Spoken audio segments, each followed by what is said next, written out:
buenos días a todos y bienvenidos sean a la serie de webinars organizados por Industrial Transformation México 2020, la Hannover Messe en México y América Latina.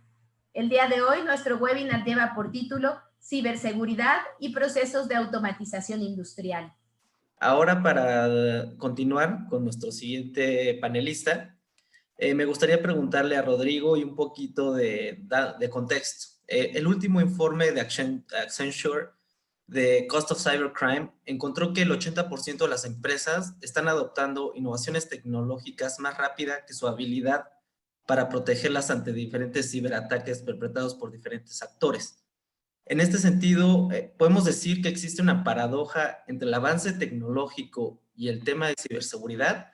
Eso por un lado. Y otra pregunta. Hoy hablar de Industria 4.0 es hablar de hiperconectividad.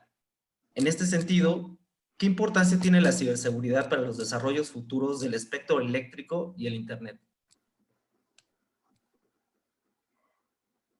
La respuesta es sí, efectivamente sí hay una carrera armamentista, hay que decirlo de esa forma, porque es lo que en realidad está pasando, es lo que siempre ha pasado, pero es algo que ahora, hoy en día, lo estamos viendo a un ritmo muchísimo más acelerado y de una forma muchísimo más crítica, como lo comentaba Roger, ¿sí? Ahora es una cuestión de seguridad nacional.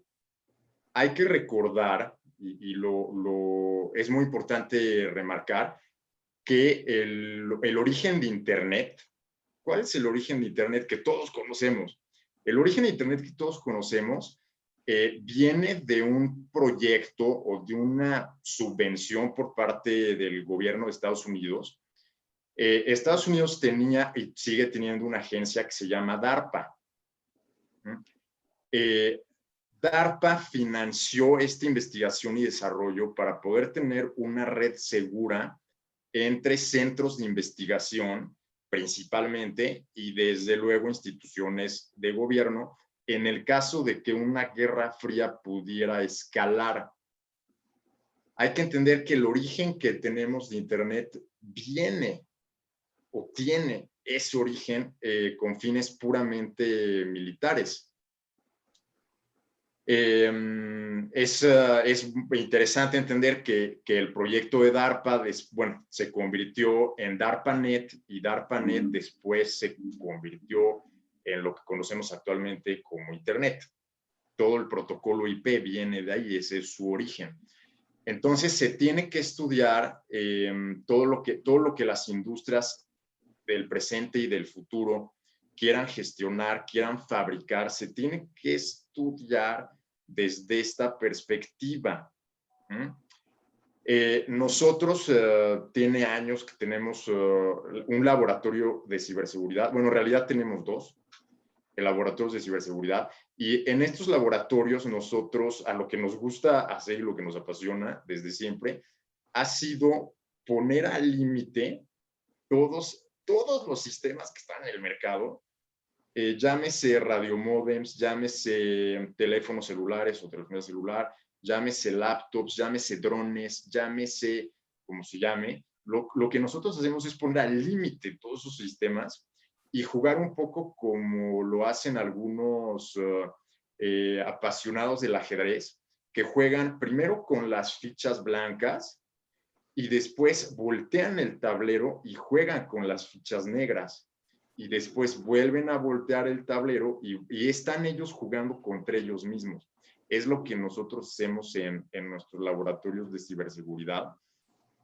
Y hace unos meses formamos parte de un concurso, fue un hackathon, que se llamó HackASat. Hackea un satélite. El proyecto se hizo en DEF CON. DEF CON es un congreso que se hace en Estados Unidos, donde se invita a la comunidad hacker de todo el mundo y a muchos hackers. Y en este congreso fue algo histórico. Es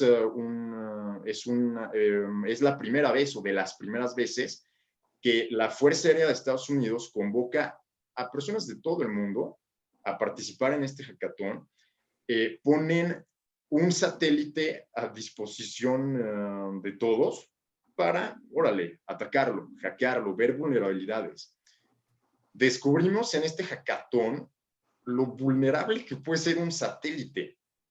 Lo que tengo yo atrás de mí es un radiotelescopio modificado o adaptado para poder conectarse a cualquier red satelital y a cualquier banda de frecuencia. Con este tipo de aparatos, lo que nosotros hicimos, y seguimos siendo y seguiremos siendo, es probar las vulnerabilidades. Empezamos probando vulnerabilidades con drones y nos dimos cuenta que son equipos sumamente vulnerables. Posteriormente, en este hackathon, probamos con satélites y descubrimos que son igualmente súper vulnerables. Ahora imagínense, en este presente, en este futuro, pues todo va a estar conectado vía inalámbrica. Imaginen las industrias, imaginen todas las nuevas oportunidades para mejorar los sistemas de ciberseguridad de la industria 4.0. Comenzamos entonces ahora con las preguntas de nuestra audiencia. La primera pregunta es de Héctor Javier Arismendi, que nos pregunta, ¿cuál es el panorama de la aplicación de inteligencia artificial en ciberseguridad? Rodrigo, por favor. Sí, desde luego, la inteligencia artificial ya está teniendo un rol y va a seguir teniendo un rol súper importante en la industria de la ciberseguridad. Cabe mencionar que va a tener un rol muy importante tanto para atacar como para defender.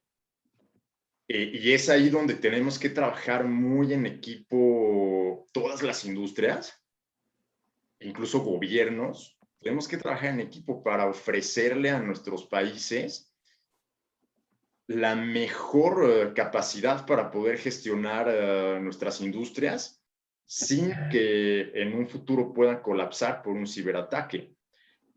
Un ejemplo que se me hace personalmente apasionante relacionado con inteligencia artificial es cómo durante conflictos armados de años pasados, un buen ejemplo es el conflicto ucraniano, jugó un rol muy importante la inteligencia artificial para poder derribar drones y a su vez para que los drones sean más resistentes a ataques de jamming o de interferencia de señal.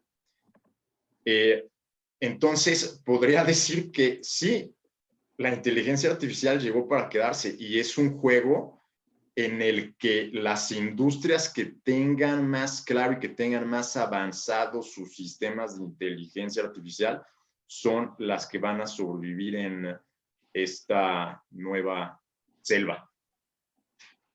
Muchísimas gracias.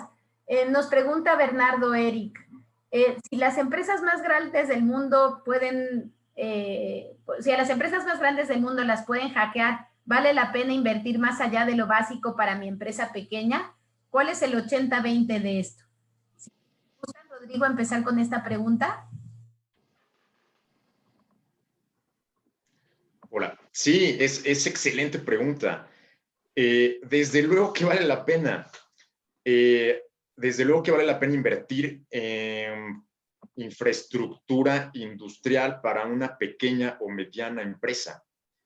E incluso las grandes empresas pueden invertir millones, pero invertirlo mal. O pueden invertir millones e invertirlo bien. Y sucede exactamente lo mismo con la pequeña y mediana empresa. Si tú tienes una fresadora CNC, si tú tienes robots industriales en una cantidad media, desde luego que vale la pena que los protejas. Esto es un juego muy interesante en el que este mismo avance tecnológico nos da las herramientas también a las pequeñas y medianas empresas para hacer la misma calidad de trabajo que algunas grandes empresas también pueden hacer. Esto nos abre la puerta a todos, cosa que es excelente, son buenas noticias. Podríamos decir que es una selva, sí, pero es una selva de oportunidades, lo que estamos viviendo actualmente. Rodrigo, tenemos otra pregunta. ¿Cuáles son las amenazas más grandes que se ven en materia de ciberseguridad? Si gustas, empezamos por ti, Rodrigo. Bueno, pues hay toda una lista gigantesca. Entre más avanza la tecnología, y hay que recordar que es exponencial el incremento de desarrollo tecnológico, es proporcional ese incremento exponencial en vulnerabilidades. Si se pudiera priorizar con mi respuesta, algo que nosotros hemos observado, descubierto, experimentado y probado, es, miren, tengo aquí un libro, lo quiero responder, por si quieren investigar un poco más, es un libro muy bonito, se llama Hacking Práctico de Redes Wi-Fi y Radiofrecuencia. Es por varios autores, pero voy a leer, es Antonio Ángel, Carlos Barbero, Yago Fernández, Deepak Dasvani, David Marugán. Este libro tiene ejemplos prácticos y se los recomiendo que lo puedan leer. Nosotros en nuestro laboratorio hemos experimentado todo lo que este libro propone. Y hemos descubierto que uno de esos ataques es el más peligroso, es el más eficaz y también es el más barato de realizar. O sea, se puede sacar en línea un satélite que cuesta millones de dólares con una antena dish, con una antena de televisión satelital modificada. Es algo risorio. Estamos hablando de infraestructuras que cuestan millones de dólares que se pueden desestabilizar por completo o inhabilitar por completo con unos cuantos miles de pesos. Entonces, creo que el principal ataque es el ataque de jamming en inglés. En francés se le dice brouillage y en español lo equivalente sería ataque de interferencia. En la actualidad todo está comunicado a través de redes inalámbricas y este ataque lo que hace es generar ruido a través de ondas de radio para saturar cualquier sistema inalámbrico, no únicamente Wi-Fi o Bluetooth, cualquiera. Comparto algo interesante. El monstruo que tenemos atrás, que es un radiotelescopio, después de estar experimentando muchísimo, nos llevó al descubrimiento de una nueva forma de hacerlo más compacto y más chiquito. Y lo tenemos aquí. Esto es una tablet modificada con una antena unidireccional. Esto nos permite recibir información de cualquier frecuencia del espectro radioeléctrico, desde 20 kilohertz hasta 20 gigahertz. Por compartir algo, el ataque de jamming hemos detectado aquí en la Ciudad de México, el día del desfile del 16 de septiembre, no puedo dar demasiados detalles, pero descubrimos por allí 12 estaciones de radio pirata que estaban intentando interferir las comunicaciones de banda militar. Estaban poniendo canciones de Shakira en la banda de uso militar para intentar con jamming interferir la comunicación militar. Entonces, soluciones, pues lo principal es usar escáneres de radiofrecuencia para entender lo que no podemos ver. No podemos estudiar, no podemos entender lo que no podemos ver. Y los escáneres de radiofrecuencia nos permiten ver todo ese mundo fascinante del espectro radioeléctrico, todo lo que está pasando alrededor de nosotros. Y los ataques o las vulnerabilidades más grandes que estamos descubriendo en la actualidad están relacionados con la interferencia de múltiples radiofrecuencias. Nos preguntan, ¿dónde inicia y termina la jurisdicción política, legal y económica de un Estado para proteger, regularizar, restringir o fomentar el desarrollo cibernético y la ciberseguridad? desde tu perspectiva? ¿Dónde empieza? ¿Dónde termina? Donde él lo defina. Cada estado tiene que definir dónde va a empezar, dónde va a terminar, y lo más importante, cómo lo va a detectar y cómo lo va a gestionar. Puedo resumir esto con una metáfora. Hubo propuestas desde hace años para prohibir el manejar en estado de alcoholemia, pero todavía no existía el alcoholímetro. Pues no había forma de detectar el delito. Eso mismo está sucediendo en la industria de la ciberseguridad.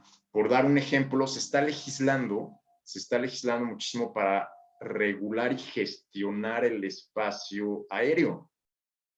Se deben de tener herramientas y los gobiernos y los estados que se hagan llamar gobiernos y estados, o que realmente sean gobiernos y estados,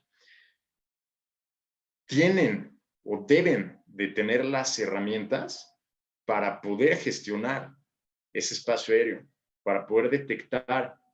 Por ejemplo, nos hemos dado cuenta que hay muchas nuevas leyes que intentan regular el espacio aéreo en cuestión de drones. ¿Cómo se va a gestionar si ni siquiera se pueden detectar?